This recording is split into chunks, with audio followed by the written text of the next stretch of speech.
Salut les mecs, salut les polos et les ringardés, bienvenue sur une nouvelle vidéo, un petit peu vlog, un petit peu compte rendu des films modernes que j'ai vus récemment. On attaque directement avec du Jean Reno. J'ai vu deux films récents avec Jean Reno. Le premier c'est Loup-garou sur Netflix. Bon, je savais où je mettais les pieds, j'avais vu les critiques, mais je sais pas, une certaine curiosité malsaine m'a poussé à regarder cette merde.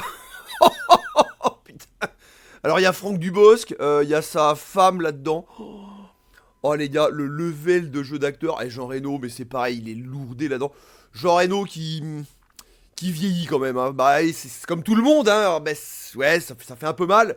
Hein, ça fait un peu mal. Jean Reno, je crois qu'il est là pour le chèque. Hein, parce que je crois qu'il a pas l'air de comprendre grand-chose à ce qui se passe dans le film, au scénario, tout le bordel. Les décors, ça fait trop propre.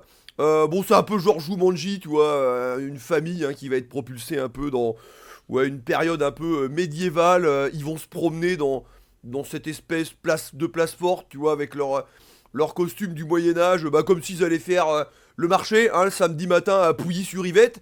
Genre en mode tout va bien. Bon, enfin, c'est complètement éclaté, je veux dire. Oh, putain. Bon, on va pas tirer sur l'ambulance, c'était vraiment nul à chier. J'avais prévenu Nina, j'ai dit, ouais chérie, on va se mettre un film Osef ce soir. Je l'ai autorisé à scroller sur son téléphone. Oh putain. Oh ouais, non mais bon, je lui ai dit, ouais, allez, je sais que c'est nul, mais je pense que ça va être tellement nul que au moins. En général, ce genre de truc, c'est. Il y a une espèce de plaisir un peu malsain, c'est tellement nul, des fois que tu rigoles. Mais non, mais en fait, il se passe tellement rien et tout. Mais le jeu d'acteur est tellement minable. C'est pareil, ils essayent de faire rentrer en force là, cette espèce de wokisme de merde là, avec bah, le fils qui se cherche encore. Est-ce que ça va être une. Est-ce qu'il va rester garçon? Est-ce qu'il va être homo? Est-ce qu'il va être transgenre? Enfin bon, de la merde. Bon, par contre, si vous voulez un bon film avec Jean Reno, le deuxième que je vais pouvoir vous conseiller, ça s'appelle. Alors, il y a plusieurs titres en fonction de la localisation, mais en gros, c'est Mon ami pingouin. Voilà, et c'est tiré d'une histoire vraie. Ça va se passer au Brésil, sur une île au sud de Rio del Janeiro. Donc, c'est l'histoire d'un pêcheur qui s'appelle Joao. Donc là encore, qui est incarné par Jean Reno. Alors, ça fait un peu bizarre parce que Jean Reno, il a pas trop une gueule de Brésilien, il a pas trop une gueule à s'appeler Joao, mais bon, passons, mettons cet aspect de côté. Donc en fait, Joao, donc c'est un pêcheur, tout simplement, et à un moment, donc dans la vraie vie, ce pêcheur a récupéré un pingouin qui s'était emmazouté finalement, près d'un bateau, il l'a recueilli chez lui, il l'a soigné, tout ça, etc. Puis le pingouin est reparti faire sa vie. Et quand il était soigné, et ensuite il est revenu, et ça a duré comme ça plusieurs années, voilà, et donc c'est ce que montre le film, c'est ce que témoigne le film, voilà, c'est les petites pérégrinations finalement de ce petit pingouin qui vit chez lui, alors c'est en Argentine, en Patagonie, puis quand vient l'heure de migrer, au lieu de suivre ses copains, lui il retourne voir son copain Joao, donc alias Jean Reno, au Brésil, c'est mignon, c'est touchant, voilà, des films avec des animaux, moi je suis toujours client, on a passé un bon moment, Nina l'a bien aimé aussi, même si, là encore, tu vois que Jean Reno, je sais pas, il vieillit, tu vois, on dirait que il est un peu absent maintenant dans ses films, il est là pour prendre son chèque, je veux dire, bon, voilà, faut qu'il vive, comme tout le monde, mais ouais, ça manque un peu d'envergure, je trouve, mais bon, tu mets cet aspect de côté, le film est bien fait, c'est touchant, on passe un bon moment, donc voilà les gars, notez ça de côté, Mon ami le pingouin, si vous voulez un bon petit film à regarder en famille, ça peut être très sympa. On enchaîne avec de la bagarre avec Boys Kill World, dont le rôle principal est joué par Bill Skarsgård, qui est un sourd-muet dont le village va être ravagé et tout par une espèce de grosse corporation locale. Je crois que ça va se passer décor genre Thaïlande, Malaisie. Il va être recueilli par une espèce de moine Shaolin, un paysan, un peu moine Shaolin. Le mec, ça va devenir une machine à tuer, il va grandir, il va vouloir se venger, tout ça, etc. Bon, histoire très classique, mais je m'attendais pas, voilà, en regardant les trailers, parce que, ouais, il y a des bonnes scènes de bagarre, ça cogne bien quand même, ça rigole pas, donc je m'attendais à un film serious business, et en fait, non, on tombe sur un film avec une ambiance un peu plus légère, ça dédramatise souvent l'action, ça m'a rappelé, si c'est vrai, un petit peu Scott Pilgrim. Voilà, il y a un espèce de côté un peu BD là-dedans, un côté un peu assez visuel. finalement assez comics. Et puis ça va bien, ça marche bien, c'est bien chorégraphié, c'est bien scénarisé. Bon après, voilà, je l'ai vu, j'ai passé un bon moment. Vous racontez le scénario, voilà, ça fait quelques semaines maintenant que je l'ai vu. Bon, je porte à ta connaissance que ça existe. Voilà, avis aux amateurs de films de bagarre qui se prennent pas forcément au sérieux, mais quand même avec des bonnes chorégraphies. C'est vrai que ça manque aujourd'hui. Ce genre de film, bah ouais, des films un peu à la JCVD, tu vois, avec ce style-là, des bastons modernes, tout ça, c'est, oui, bah, c'est le genre de film maintenant qui tombe un peu en désuétude. Donc en voir un dans le futur où nous sommes, qui est quand même plus ou moins réussi, bon les gars, on va pas cracher dans la soupe.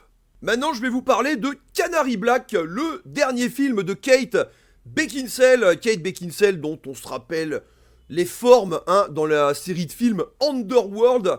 Elle jouait aussi aux côtés de Hugh Jackman dans Van Helsing, que j'ai revu récemment d'ailleurs. Hein, ça faisait un moment que je l'avais pas vu. C'est assez arcade hein, finalement, Van Helsing. Hein, le scénar, il est un peu mis de côté. C'est assez généreux en scène d'action. Alors revenons sur ce Canary Black où Kate Beckinsale va incarner... oui, une espèce d'agent de la CIA, FBI, tu vois, mais un agent secret. Hein, ça va rappeler un peu bah, le film français La Totale, ou aussi True Lies, hein, évidemment, où Schwarzy incarnait un agent et bah, personne n'était au courant, hein, ni même sa femme. Et bah, Canary Black, c'est exactement le même scénario, mais à l'envers. Voilà, du coup, c'est la femme, hein, c'est Kate Beckinsale qui va incarner cet agent secret et que bah, son mari, finalement, ne va pas être au courant. Et puis, bah, du coup, son mari va se faire kidnappée et les terroristes vont exiger d'elle qu'elle récupère un microfilm. Alors là, elle va se retourner contre tout le monde, hein. Elle va lutter contre vents et marées pour pouvoir essayer de sauver son mari et essayer de récupérer oui, cette espèce de microfilm hein, qui s'appelle le Canary Black. Voilà, donc on sait pas trop ce qu'il contient. Enfin, moi je sais parce que j'ai vu le film et je vais pas vous spoiler. Non, c'est bien, c'est du bon film d'action. Un peu espionnage, tu sais, style Jason Bourne, voilà, tout ce genre de choses, avec de l'action assez bien soutenue, il y a des bons twists, voilà, bon, il y a des trucs qu'on voit venir d'assez loin, il y a un twist final qui dit, ah ouais, ok, d'accord, donc, bon, pour moi, ça vaut pas True Lies, hein, voilà, True Lies, bon, c'était Schwarzy, c'était Jamie Lee Curtis, c'était James Cameron, donc là, c'était les grosses burnes, hein, le rendez-vous des grosses burnes, les planètes alignées, mais dans le futur où nous sommes, où... Bah les films, hein, un peu comme le JV, un peu comme la musique, tout ça, bah les séries, bah tout est un petit peu fade. Oui, ce Canary Black, il est sympathique, il se laisse regarder. Bon, ça sera pas le film qui va te marquer à vie, hein, je veux dire, c'est un peu du film popcorn, aussitôt vu, aussitôt oublié, mais c'est pareil, un petit film à regarder en famille. Bon, il y a de l'action, tout ça, etc., mais ça sera pas non plus extrêmement violent. Voilà, un film popcorn qui peut être très sympa, mais relativement vite oubliable. Parlons maintenant de films d'animation, ça s'appelle Memoir of a Snail, donc c'est un film d'animation en stop motion, un style Wallace et Gromit, un peu en pâte à modeler, c'est fait en Australie, voilà, ça a été réalisé en Australie, c'est bien parce que ça permet de, du coup d'avoir un aspect culturel un peu différent, d'ailleurs l'histoire se passe en Australie, en fait c'est une jeune dame qui va nous raconter un peu sa vie, finalement, et on va apprendre que cette dame, elle a un frère jumeau, et va nous raconter, son enfance, tout ça. Son père est français. D'ailleurs, il est doublé par Dominique Pinon dans le film. Hein, parce que, bon, alors le film, je sais pas s'il a été distribué en France. Hein. Franchement, je sais rien, je l'ai vu en VO. Donc c'est quand même marrant, moi ça me fait toujours marrer d'entendre des gens parler français finalement dans un film anglais ou dans un film VO, ça va bien. Donc sa mère va mourir, son père va mourir, les deux vont être placés en pension, ils vont être séparés, l'un et l'autre à l'autre bout du pays, et après elle va grandir, tout ça, etc. Elle va nous raconter un peu sa vie. Alors, bon les gars, avis aux amateurs de films d'animation un peu de ce genre en stop motion, vraiment peut-être pour la direction artistique, parce que c'est vraiment assez sombre, hein, globalement, c'est une œuvre assez pessimiste, bon, ça termine sur une bonne note quand même, je vais pas spoiler, mais voilà, un petit peu d'espoir, un petit peu de lumière dans ce tunnel de merde que va du coup traverser cette jeune femme tout au long de sa vie. Bon voilà, je porte à votre connaissance que ça existe, ça plaira pas à tout le monde de par son propos assez dark, mais si jamais tu aimes ce genre de film d'animation en stop motion et que tu aimes finalement des propos matures et des histoires, qui sont pas toujours joyeuses, bon je porte à votre connaissance que ça existe. Pour les autres, ouais, même à regarder en famille, non, vous pouvez oublier, hein. Bon, je suis content, j'ai vu Le Comte de Monte Cristo. Alors après une paire de films, Les Trois Mousquetaires un peu en dents de scie, hein, la première partie était bien, je trouve, ça faisait vraiment film de cinéma, les acteurs étaient plutôt convaincants, et puis bon bah Eva Green hein, en Milady, oui, ça me plaît bien. Alors du coup bah avoir une deuxième partie consacrée à elle, j'étais un peu plus enthousiaste, et bah là oui la deuxième partie était un peu moins bonne.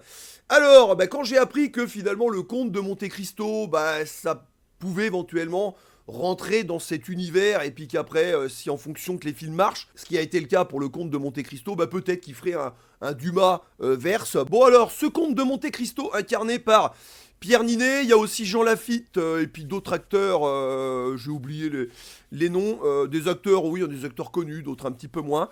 Bon, j'ai bien aimé, globalement, c'est un peu long, hein, ça dure, je sais plus, 2h30, 2h40, mais ça va, la longueur m'a pas dérangé, parce que bon, les films, c'est comme les jeux, si c'est trop long, bah au bout d'un moment, je m'emmerde, mais quand c'est bien fait, quand l'histoire est bien et que c'est bien développé, que ça part pas trop en longueur, ça s'étire pas trop, enfin moi les 2h30, je peux les bouffer, y a pas de souci. Bon, c'était relativement digeste, voilà, le comte de Monte Cristo qui va fomenter sa vengeance, tout ça, donc c'est bien, ok, pourquoi pas, d'ailleurs il va recueillir hein, le fils caché de Jean Lafitte, ça m'a fait marrer parce que l'acteur, l'acteur, il a une tronche de... En fait, il ressemble un peu à l'acteur Rufus Sewell, hein, qu'on voyait aussi dans Dark City.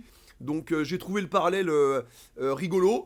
Bon, alors c'était plutôt sympa, ce conte de Monte Cristo, mais alors moi j'ai un problème avec ce film. Alors, autant les Trois Mousquetaires, les deux parties, au niveau de la photographie, tout ça, etc., des mises en scène, tu vois que c'est voilà, c'est un film fait pour le cinéma. Bah, le conte de Monte Cristo...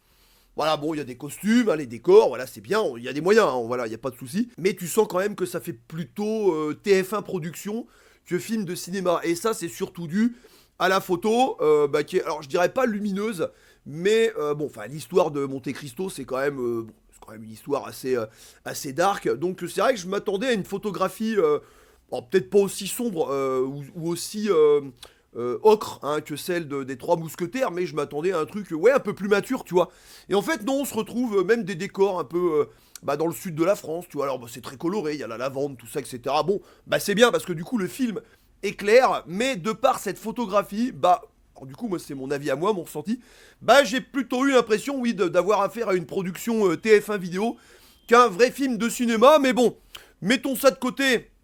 Voilà, c'est plutôt un film agréable à regarder.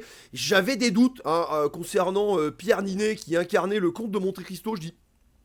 J'avais des doutes concernant sa crédibilité à incarner ce personnage. En fait, c'est Batman, hein, je veux dire, c'est l'ancêtre de Batman, hein, grosso modo, le comte de Monte Cristo. Puis non, il va bien finalement. Pierre Ninet, il est crédible, même niveau carrure, hein, on voit qu'il a bien travaillé le rôle, y compris physiquement. Donc tu l'auras compris, j'ai bien aimé ce conte de Monte Cristo, même si la photographie n'est pas à la hauteur, même si la photographie n'apporte pas l'ampleur nécessaire au film. Avant-dernier film que je vais citer dans cette vidéo, le dernier, Sylvester Stallone, ça s'appelle Armor, c'est une merde, c'est une embuscade commerciale, les gars, n'y allez pas. Bon bah comme tout le monde, j'ai vu l'affiche, j'ai vu Stallone, ouais, j'ai dit allez, on avait quelques soirs de libre. Avec Nina, on cherchait des films filler comme ça pour passer un bon moment. Bon, tu vois Stallone, t'as confiance. Alors même si, oui, ces derniers temps, la retraite c'est un peu compliqué pour Stallone, hein, avec des films comme Escape Plan, tout ça, Expandable 4. Enfin bon, Stallone il est là pour cachetonner, hein, tout simplement, voilà, il vient prendre son chèque. Bon, je m'attendais pas à un chef-d'œuvre, mais j'ai dit ouais, au moins un minimum d'action, on va passer un bon moment. Puis il y avait Jason Patric. Voilà, parce qu'en fait, c'est Jason Patric le rôle principal du film. Jason Patric que personnellement, j'avais pas revu depuis Speed 2. Hein. Putain, c'est. Ouh. Oui, tu vois, ça date. Speed 2 que beaucoup crachent dessus. Moi, je l'aime bien. Je l'aime bien. Speed, j'adore. Hein. Franchement, le premier Speed avec Keanu Reeves, franchement, quasi chef-d'œuvre pour moi, je trouve. Le deuxième Speed, oui, il y en a beaucoup qui ont craché dessus, mais j'ai bien aimé, moi. Plaisir coupable ou pas, je m'en fous, mais Speed 2, je l'aime bien, donc oui, pourquoi pas revoir ce Jason Patric, lui aussi, hein, en mode un peu retraite. Donc ça va être l'histoire de deux convoyeurs de fonds, donc Jason Patric et son fils, et à un moment, ils vont se faire braquer, et ils vont se faire coincer sur un pont, et pour une fois, Stallone va être le méchant, puisqu'il va faire partie de l'équipe des braqueurs, hein, ça va être le chef, voilà, tout simplement. Il ne se passe rien, la photographie, c'est un film, c'est un téléfilm en fait, hein. De toute façon c'est un film plateforme VOD, hein. C'est pas sorti au cinéma, tout ça. Les dialogues sont nuls, Stallone, mais il se fait chier, et zéro implication. Le mec, tu sens, il est là pour prendre son chèque, hein, vraiment tout simplement. D'ailleurs, on le voit pas des masses hein, dans le film. Hein, je sais pas combien de temps il dure le film, peut-être 1h20, 1h30. Enfin, au moins c'est bien, ça a le mérite de pas traîner à longueur. Stallone, on doit le voir genre un quart d'heure maximum, c'est enfin saupoudré sur l'intégralité du film. C'est très lent. Il y a pas mal de scènes de flashback, voilà, la relation père-fils, Jason Patrick et son fils. Il y a vraiment des incohérences de ouf. Voilà, à un moment, par exemple, les braqueurs vont envoyer une espèce de grenade sous le camion de convoyage. Le camion va se retourner. Jason Patrick et son fils, du coup, vont se coller au camion. Ils vont être cernés, mais en fait, le camion, en fait, il est dans le prolongement du pont, en fait. Et donc, il y a une fusillade à un moment. Et alors, ils sont derrière, ils se cachent, ils tirent. Voilà, ils arrivent à dégommer des braqueurs, mais tu te dis, mais attends, mais ils sont coincés par la droite, par la gauche. Enfin, la spatialisation de la scène, elle a strictement aucun sens, ça a aucune cohérence, parce que si t'arrives à te protéger du côté gauche, t'as les mecs côté droit qui vont te tirer dessus, enfin, vice versa, il y a pas mal d'incohérences comme ça qui te sortent du film. Alors t'ajoutes à ça, un Jason Patrick qui... Ouais, il essaye de s'impliquer quand même, il essaye quand même de donner un peu d'envergure à son personnage, de donner un peu de corps quand même à son personnage. Le Jason Patrick, ça peut aller. Voilà, c'est quand même rigolo parce que c'est un ex-flic qui maintenant travaille dans le convoyage de fonds. Il a perdu sa femme dans un accident de bagnole. Et donc il est alcoolique. Et en fait, maintenant, il organise des réunions d'anti-alcooliques. Voilà, et en fait, il dissimule son alcool dans une espèce de gourde. Il fait croire que c'est du jus d'orange, mais en fait, c'est de l'alcool. Donc le mec, il continue de se mentir, en fait. Donc, non, mais j'ai trouvé ça pas mal, finalement. Ouais, il y avait un semblant d'idée de départ, mais bon, le tout, ça fait vraiment téléfilm. Ouais, non, mais c'est vraiment minable, hein. Les mecs, c'est vraiment nul à chier. Ne perdez pas votre temps à voir ça, même si vous aimez Stallone, même si Jason Patrick vous a laissé des bons souvenirs. Regardez Armor, c'est vraiment une perte de temps, les mecs, hein. Dernier film que je vais mentionner dans cette vidéo, Alien Romulus. Alors j'aime bien, hein, globalement, la saga Alien, je suis bon client, le premier Alien, hein, un huis clos, oui, un huis clos, tu respires pas, hein, genre, t'es vraiment, c'est le film, il te prend, il t'étrangle, hein, littéralement. Donc le premier, oui, c'est un chef-d'œuvre. Le deuxième, en mode arcade, bourrin, sauce, James Cameron, oui, il est cool aussi. Même le 3, hein, tu sens que ça a été un peu chaotique niveau réalisation et tout, mais j'ai bien aimé aussi le 3, le 4, hein, de notre Jean-Pierre Jeunet, national, avec Ron Perlman, putain, et Dominique Pinon.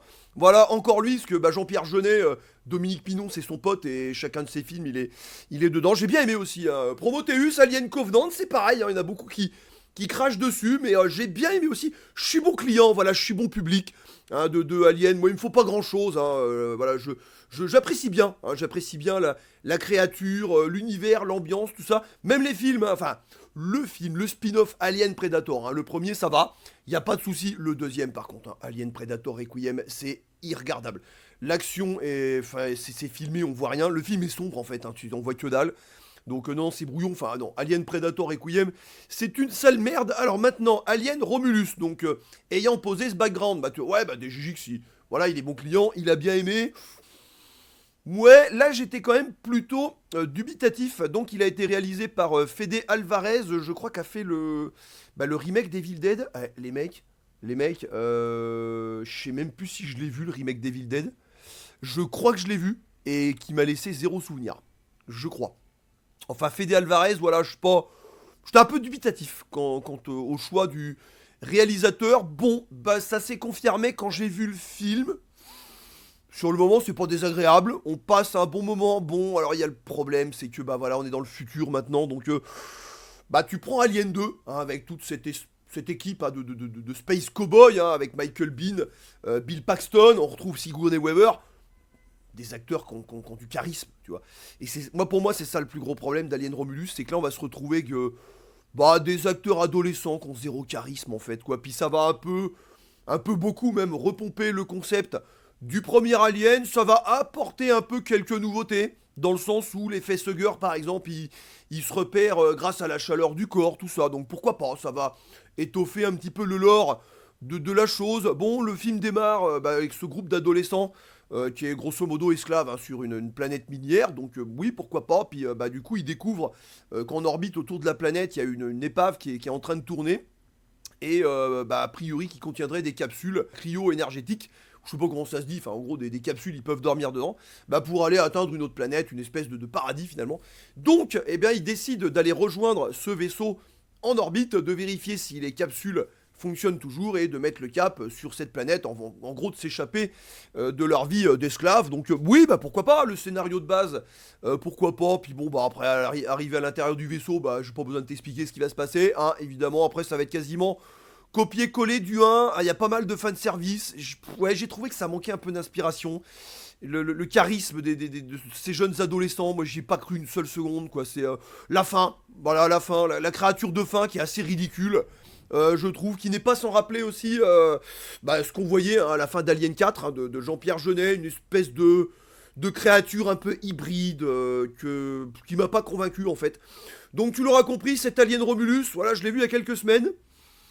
Bon, je l'ai déjà oublié, il m'a pas marqué. Voilà, autant Alien Covenant, oui, il y avait des trucs marquants à l'intérieur, même Prometheus. Voilà, les 3 aliens, enfin les 4 aliens même, avec Jean-Pierre, celui de Jean-Pierre Jeunet, tout ça. Mais alors Alien Romulus, ouais, j'ai trouvé quand même que ça manquait d'audace, quoi. C'était trop sage, ça apporte quelques petites nouveautés, mais c'est assez sage. Voilà, Fede Alvarez, j'ai dit bon, allez, on va plaire aux fans, hein. Bon, alors après, les épisodes Prometheus et Alien Covenant, qui voulaient revenir à un truc un peu plus classique pour brosser les fans dans le sens du poil, bon, admettons. Mais j'aurais quand même aimé, oui, un petit peu plus de prise de risque de sa part, parce qu'au final, on va se retrouver avec à mon sens, un épisode complètement dispensable. Voilà les gars, ainsi va s'achever cette nouvelle vidéo de film moderne que j'ai vu récemment. Et vous, qu'avez-vous vu récemment? Exprimez-vous en commentaire quels sont les films que vous avez vus récemment, s'il y en a aussi que vous avez vus dans cette vidéo. Le Comte de Monte Cristo, Alien Romulus, Loup-Garou, voilà.